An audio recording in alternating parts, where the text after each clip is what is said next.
पानी बुझा सका न मिट्टी दबा सकी। कराची में जेर जमीन लगने वाली तीसरे दर्जे की आग ताहाल बेकाबू है।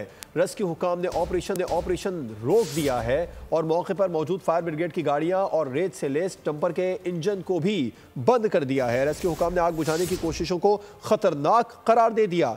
क्रीक बोर्ड के CEO ने इंकशाफ किया है कि आग निजी हाउसिंग की बोरिंग के दौरान भड़की। पानी पानी हो गया, मिट्टी भी रेत का ढेर साबित हुई।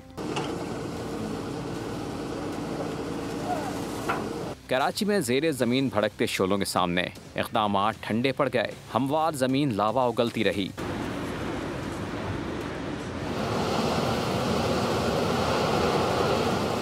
मुतल्लिक़ इदारों ने हार मान ली। आग बुझाने के बजाय आग बुझने का इंतजार करने लगे।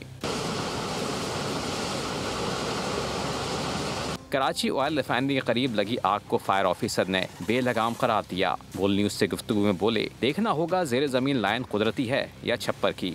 लाइन तो है कोई ना कोई, या तो अल्लाह की तरफ से कोई लाइन है कुदरती है, या कोई छप्पर की लाइन है जो नजर नहीं आ रही और लोग भी सामने नहीं आ रहे। दूसरी जानिब सुई गैस वालों ने भी ऐलान कर दिया कि इनकी कोई तंसीबात मुतासिरा मकाम पर नस्ब नहीं। जखीरा वगैरह है अगर कोई ज़ेर ज़मीन तो वो SHGC के डोमेन में नहीं आता। वो जो गैस की एक्सप्लोरेशन एंड प्रोडक्शन कंपनीज होती है वो इस बारे में कुछ बता सकती है, जैसे PPL है, GDCL है। और दूसरे चोरी वगैरह का तो कोई सिलसिला है नहीं, क्योंकि लाइन ही नहीं थी हमारी, तो वो चोरी किया जाएगा वहाँ पे।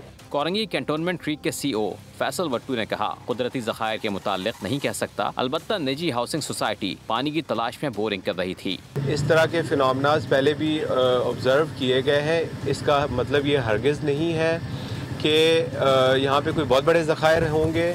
हाँ, ये बात बिल्कुल तय है कि यहाँ पे कोई सुई गैस की लाइन नहीं है, नेचुरल गैस है। Definitely this is a natural gas. तमाम तरह सूरत हाल पर गवर्नर सिंध के माथे पर शिकने पड़ गईं। फौरी तहकीकात के अहकामात देते हुए रिपोर्ट भी मांग ली। माहिरीन के मुताबिक ऐसी आग सुई और बलूचिस्तान के मुख्तलिफ इलाकों में लगती रहती है।